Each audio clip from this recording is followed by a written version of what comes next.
ಈಗ ಒಂದು ದರ್ಶನ್ ಸೆಲೆಬ್ರಿಟಿಗಳು ಈ ರೀತಿ ಒಂದು ಇದರಲ್ಲಿ ಕೊಲೆ ಪ್ರಕರಣ ನೋಡಿ, ಅಮಾನವೀಯಾಗಿ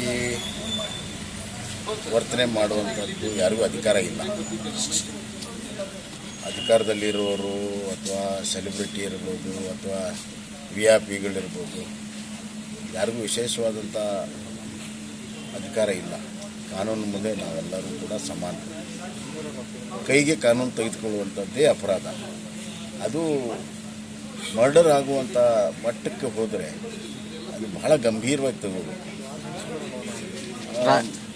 ಈ ಮರ್ಡರಲ್ಲೂ ಕೂಡ ಹಲವಾರು ರೀತಿಯಲ್ಲಿದೆ.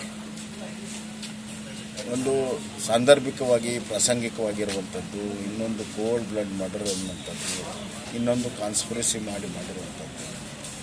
ಇದು ಗಂಭೀರವಾಗಿರುವಂಥ ಪ್ರಕರಣದಲ್ಲಿ ಬರ್ತದೆ.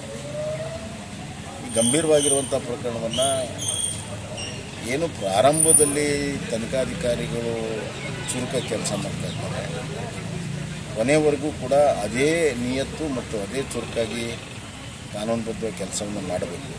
ಅಂದಾಗ ಮಾತ್ರ ತಪ್ಪಿತಸ್ಥರಿಗೆ ಶಿಕ್ಷೆ ಆಗುತ್ತೆ.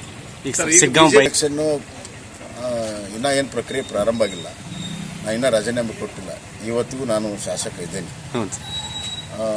ರಾಜೀನಾಮೆ ಕೊಟ್ಟ ಮೇಲೆ ಆ ಪ್ರಕ್ರಿಯೆ ಪ್ರಾರಂಭ ಆಗುತ್ತೆ. ಆ ಪ್ರಕ್ರಿಯೆ ಪ್ರಾರಂಭ ಆದಮೇಲೆ ನಮ್ಮ ಪಕ್ಷದವರು ಕೂಡ ಪ್ರಕ್ರಿಯೆ ಪ್ರಾರಂಭ ಮಾಡ್ತಾರೆ, ಸರ್ವೆಗಳು ಮಾಡ್ತಾರೆ, ಎಲ್ಲ ಮಾಡ್ತಾರೆ. ಪಕ್ಷ ತೀರ್ಮಾನ ಮಾಡ್ತಾರೆ. ಈಗ ತಮ್ಮ ಪುತ್ರನ ಪ್ರಶ್ನೆ ನಿಮ್ಮ ತಲೆಯಲ್ಲಿದೆ, ಒಂದು ನಿಮಿಷ ಕೇಳಿ.